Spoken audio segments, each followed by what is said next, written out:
Hi, I'm Professor Ivory. Ever wonder how AI starts to think or make a decision?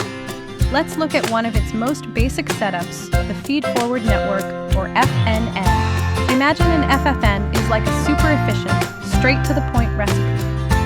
First, you have your ingredients. This is your input data.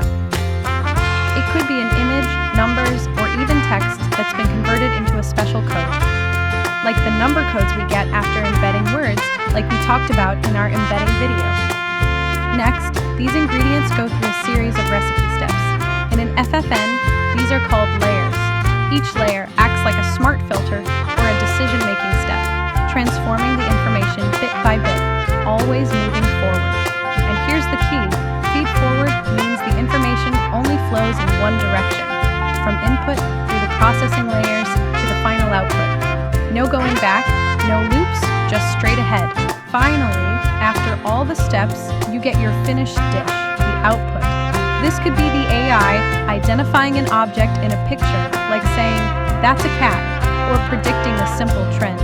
So, a feed-forward network takes input, processes it through layers in one direction, and gives an output.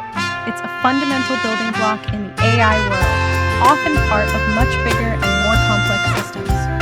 And while FFNs are great on their own, they also team up with other cool tools like attention to do even smarter things. But more on that another time. Check out our attention video if interested. That's about FNN. Wish it helps with the understanding of transformers and LLMs. Comment any questions and subscribe for more AI concepts explained. Thanks for watching and see you